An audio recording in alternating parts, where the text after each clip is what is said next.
Welcome to the 26th episode of Anycast. This is my podcast for YouTube where we talk about any topic that's going on, primarily sports, although there's been other stuff that we can get to as well in the news as well. I wanted to start off, though, with a recent Zoom call that I had. I had the pleasure of getting to talk to NASCAR on Fox's pit reporter, Jamie Little, who this season is making her debut as a broadcaster, calling the ARCA races. If you didn't get a chance to watch her at Daytona, that was her debut. And so we got a chance to talk a little bit and discuss the upcoming NASCAR season, what to expect going forward with the new tracks. One of them definitely caught my eye, and I'm pretty sure most of you in the Lone Star State are going to be familiar with this. It's Ncaa of the America, COTA for short. And so Jamie gave her perspective on that particular track, and I wanted to share bits and pieces of the Zoom call that we had. Won't be able to see the video, but you'll get to hear the audio. So this is what Jamie thought of Circuit of America when we discussed that. COTA, yeah, the Circuit of the Americas. Yep, that one.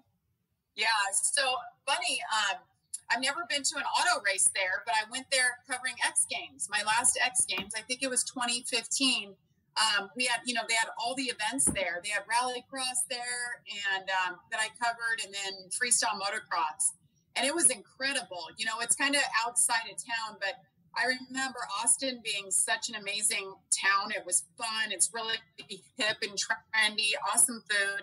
And the speed limit is very high around that town. So those are the things that I take away from that racetrack. Well, you know what they say, everything's big in Texas. Oh my gosh, it is. So I think Isn't that the truth? Everything is big in the state of Texas. Apparently the speeds are big there. Everything's big in Texas if you haven't figured that out yet. Because Texas, it's big. So this is one of those road courses. There's 7 road courses on the circuit this year, and this is one of them that is going to be taking place. So if you're down in the in that area, definitely want to check that one out. Obviously, the one that everyone's paying attention to, which is taking place not this weekend, but the following weekend. We're 1 week away from this. It's the Bristol dirt track race. First time ever that the Cup cars are going to be driving on a dirt track. So it's basically Bristol Motor Speedway, except they just added a lot of dirt. And so it's going to be like one of those drag races. I've fortunately been able to been on a couple of them when they've taken place in the Sheboygan County Fair up in Wisconsin. So those are really fun. And Jamie and I talked about that particular racetrack as well, because that's going to be quite an interesting one for the Cup guys. So here's a little bit of how that discussion went. And then having the Bristol dirt track is going to be really interesting, too. I've already seen some of the Cup regulars are wanting to participate in the truck race, too. So that'll be interesting. Yes, I am excited. They keep adding names. They added Kyle Larson today. I'll be covering that truck race. And then we have heat races. So it's going to be a whole new deal for me. That'll be fun. Yeah, for sure. I think it's going to be wild because all these Cup guys who are the best drivers in the world, there's going to be a lot that are going to be looking like amateurs, I think, out there, don't you? I think so, because most of them probably are not used to the dirt tracks. And I've seen a couple of dirt track races. In fact, Tony Stewart happened to be in one that was up on my stomping ground a couple of years ago. So that'll be interesting to see how they react to that and respond to that. I wish Tony would come out and just be like, you know what, guys, I'm going to go racing. Whether it's a truck or a Cup car, that would be fun, right? Why not? Yeah, why not? I think it's going to be so different than any of them, expect or what they've ever been used to. I was talking to Kyle Larson on Sunday, and he was saying it's just, they have dirt backgrounds, so maybe they'll be more comfortable with the car kind of getting loose and the back end being kicked out. But he said there's going to be spins everywhere. It's going to be wild. But I think it'll be entertaining. And I couldn't agree with her more, especially when you got all these Cup guys that are not used to road courses or dirt track races, I should say. That's going to be really, really interesting. Now, we mentioned that I brought up the point that we have a lot of the Cup regulars that are also going to be participating in the truck race. So it basically feels like the truck race is going to feel more like practice for the Cup guys, because you're going to have names like Kyle Larson, Kyle Busch, Martin Truex Jr., I know, is going to be participating in that. So there's a lot of Cup regulars that are going to be in the truck race too. And they're going to try to get a leg up on the other guys when it comes to the race next Sunday. So I think definitely tune in for that.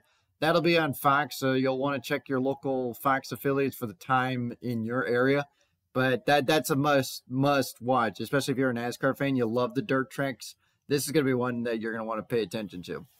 Now, Jamie we also went into her ARCA racing debut. As I mentioned before, she's now the broadcaster for the ARCA series races. Not all of them are going to be on Fox or FS1, because and Jamie explains that in the conversation that we can. We'll get to that in just a second. But we also discussed her impact of being the first female broadcaster to call a race of any series, whether it be NASCAR, the Xfinity Series, a Truck Series, ARCA, Dirt nationally televised, or National Racing Series, I should say. You name it, she's the first one to do it. So we discussed that as well. So here's a bit from that conversation.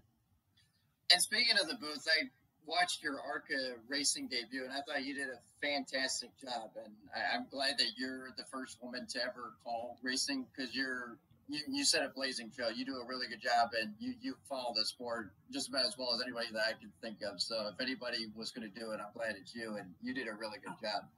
Thank you. I appreciate that a lot, and I appreciate your texts after that, or I always see your tweets, I should say, after those moments. But yeah, I have 7 more to go. Unfortunately, I had such a big gap from my first one and my second one, which will be Talladega at the end of April.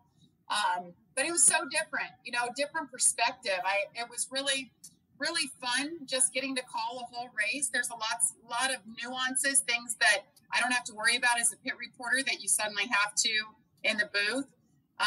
But it was so much fun, and it being Daytona, the biggest race for all of those young drivers and older drivers. It's such a cool mix. Of course, when she's referring to the differences between being on the pits, because you know her very well as a pit reporter, and being on the booth, one that I notice is that less walking around.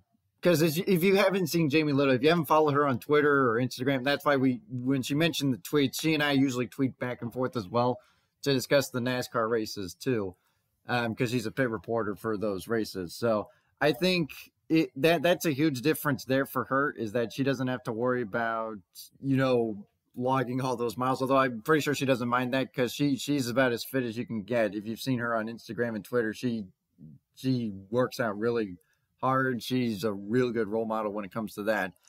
But yeah, you get a different perspective too, because instead of being like right surface level with the track, you're right above where the stands are, and you get a different feel for it. You get to see the cars from a different perspective. And so I think us who have watched races on TV and have gone to the races themselves can kind of relate to Jamie from that perspective, from getting it from a different view, because you get to see one spot on the track when you're live, whereas on TV you get multiple angles, so you get to see all these different angles.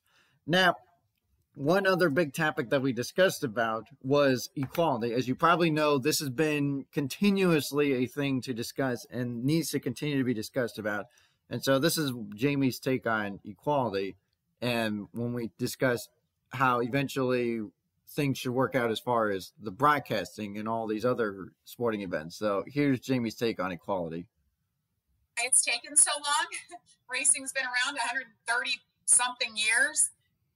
But it just takes that first person to break through, I think, and break that glass ceiling. And many women have done it all over the place in this world in different roles and, different broadcasts and all of that. But to get to do it, to be that one, you want to succeed because you want to set a good example that we are here, we should be here, we're capable. But now there's no going back. And I think that's the cool part. Okay, I did it. I've shown other women that it can be done. I've shown other executives it can be done. So now when the next woman is in line, say yes and give her a chance. And I think that really struck a chord to me. Being the first one and then setting the bar for the next one to come up. I think that's a really unique perspective, and I absolutely agree with Jamie 100% on that one. So that's important, because we want to give women as much rights as men, because women deserve to have that opportunity. They deserve to have an equal chance. If they're qualified, if they have a passion for it, they need to have an opportunity. And so I think from that perspective, I think that's where equality comes in. Now, when we transition into the tournament itself, the NCAA tournament, because now we're transitioning into that, because obviously that's going on right now. That's what I wanted to bring up too, is as you probably have seen over the news, you probably saw on social media the differences between the men athletes' amenities and the female athletes' amenities, particularly with the weight rooms. I can't remember who posted it, but it was a player from the Oregon Ducks. I remember that. So at any rate, she was showing the differences between the two different sports. Whereas the male athletes, they got all these great amenities, a lot more amenities. Their food is served much better. They have far more equipment in the weight room. Whereas the females, all they got were dumbbells. And I thought that baffled me because, again, it's 2021. And the NCAA, I mean, can't give female athletes the same amenities as men athletes. I mean, that's just absurd. The NCAA, all they did was apologize at that point, and then that's when it's like, okay, great. What are you going to do about it? Well, since then, they have now done something about it. They have given female athletes more weight rooms and more amenities, and I think this is still a problem that we need to address because it should not take a social media wave for the NCAA to realize what they did was wrong and then fix it. Do it right the first time. Women deserve to have equal rights compared to men. I think that's absolutely absurd that we have to still deal with this in 2021. I mean, come on. There's a woman's rights for a reason. There's a reason why women finally got what they deserve. And getting the right to be in these jobs, be able to play at sports that the others play. I mean, this is just absurd that we're still dealing with this problem in 2021. And it's not just with the females. You've probably seen in the news lately all these Asian hate crimes that have taken place. And I've got one reason why this is going on. And unfortunately, it's someone who's not even in office anymore. If you remember Donald Trump and what he called the virus, I'm not even going to mention the names because it's just wrong. But still, he's mentioning that. Basically, he's blaming Asians for the virus. They don't deserve any of this scrutiny at all. What did they ever do to us? They have not done anything wrong, and yet they're getting scrutinized because you have people that care too much about Trump, that are supporting Trump, and they're going to do what Trump says. And I think that's just wrong. I think it's just flat out wrong. There should not be any scrutinizing of any race, any gender, any transparency at all. Doesn't matter if you're gay or you're straight or you're a male or a female or you're black or you're Asian of some different ethnicity. It doesn't matter. We're all the same. And we need to treat each other the way we ourselves want to be treated. That's what I was raised by. And I think this is just a crying shame that we are still dealing with this in 2021. I mean, that just baffles me to this point. And it's not just with the Asians. As we transition back to March Madness, unfortunately, you probably saw one of the upsets was Oral Roberts beating Ohio State. And that's a big upset. Unfortunately, it's taken a negative side of it now as an aftermath. Because one of the players from Ohio State received death threats. I mean, literal death threats. Like they were threatening to come over there and just, I mean, that's just wrong. I mean, that's just a bunch of dumb people taking the sport way too seriously. It's just a game, people. And you have no idea what pressure these kids are going through. They have to work hard. They have to practice. They have to go through all these protocols, by the way, because we're still dealing with the pandemic. We're still dealing with that. So they have to go through all that just to play a basketball game. You have no idea of what pressure they're dealing with because all you're doing is probably sitting on the couch all day watching TV and then responding on Twitter or social media or something. You don't know what these kids are going through. And I hope they find the people that sent those death threats and they get held accountable. Personally, if it were up to me, I'd say throw them in jail because that's ridiculous. There's no need for people like them out in the world. Now, on that note, I'm done venting my steam. I'm done. So let's move on to something a little bit more positive. As I mentioned, March Madness is upon us, and already we've had some big time upsets. I mentioned one of them was Oral Roberts over Ohio State. We had a couple more last night. The defending national champions did not go quietly, but finally succumbed to Ohio. So good news, Ohio. You got at least one team to advance. Not the one you're used to, but hey, what are you going to do? And then Abilene Christian pulled off a major shocker over the Texas Longhorns last night. That was a huge shocker. And then we also had some near upsets. California Santa Barbara almost pulled one off against Creighton. Creighton was able to survive in the last few seconds to advance. Just looking at my bracket because I've got all the games that took place. The number one seeds all had no troubles whatsoever, especially Gonzaga. They definitely show why they are my pick to win the national championship. I'm sure a lot of people picked them to win the national championship. But even if they get it right, it will not be a perfect bracket because we have no more perfect brackets. Of course, I do the round by round with my family, so it's very nice that we're finally able to do that again this year because, again, we didn't get to do it last year with the pandemic. But, yeah, I'm not doing well. I'm probably not going to win my 8th bracket title in that, but I'm just happy to see March Madness back nonetheless because I missed this last year. This is my favorite time of the year in the sports world when you have that going on. It feels like Christmas morning for me. I keep mentioning it on social media. I'm practically like a kid on Christmas morning. I'm beyond excited for March Madness to come back. And so it's great to see that back and dominating the sports wave. We did have one no contest, though. Oregon and VCU was declared a no contest because VCU couldn't get through the COVID protocols, unfortunately. From what I read, they had one positive test, I believe, on Wednesday, and then they had like another one or two that took place on Friday, and that resulted in the game being a no contest yesterday, which is a shame for the VCU players, especially the seniors. They worked so hard, and to have their season end on protocols, I mean, that's just devastating for them, and Oregon advances as a result of that. So, I mean, that's unfortunate, but, I mean, it is what it is. The NCAA laid out the rules and just got to abide by them and just hopefully, you hope the VCU players who did contract the virus or whoever did contract the virus can make a quick and speedy recovery. But you definitely feel for those kids because they worked their butts off, and to not be able to participate in the NCAA tournament is just terrible. But life moves on, and so we got the round of 32 starting today and continues on tomorrow. And then obviously we're going to get ourselves all the way to the national championship game. Hopefully, no more hiccups. And especially with these teams getting eliminated, that will be good for the NCAA because that means less teams to worry about when it comes to the protocols. So fingers crossed that we can continue to get through this without any hiccups or issues, and we'll be able to move on from there. Obviously, that is not the only sport that's going on right now.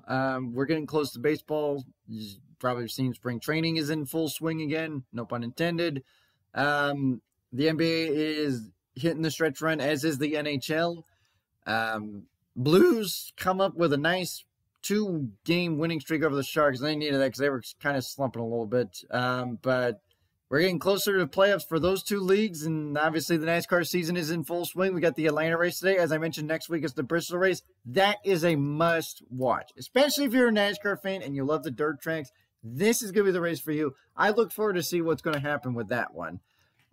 So obviously, that's what's been going on right now. Obviously, a lot of people are getting the vaccine, which is a good thing. That's going to help reduce the cases, hopefully. And hopefully we can try to get back to normal as soon as possible. So if you're eligible for the vaccine, as I mentioned this before in my previous episodes, if you're eligible for the vaccine, take it. If you're not eligible yet, just be patient like me. I've been waiting myself, so we'll get it eventually. But in the meantime, you can still continue to do your part to prevent the spread of the virus. Continue to wear your mask, continue to keep your social distancing, continue to wash your hands, because that's going to help reduce the spread. Obviously, if you get the vaccine, that's like your golden ticket to avoiding the pandemic. But if you can't get it, wear the mask, because that will at least help reduce the spread to some degree. So, guys, continue to stay safe. Continue to watch my stuff. Feel free to subscribe to my YouTube channel. And you can see old Commander Zander videos as well. I'm going to try to get to those reviews soon. again, taking a little bit of a break because we've got the March Madness going on and I want to focus on that. But I'll continue to shoot those videos and shoot reviews. I'll continue to do the Anycast. So please subscribe if you want to see my content and be notified of when you're going to get the content, the new stuff. But continue to watch the old stuff as well. I appreciate you guys' support, and you guys continue to take care. So until next time, bye.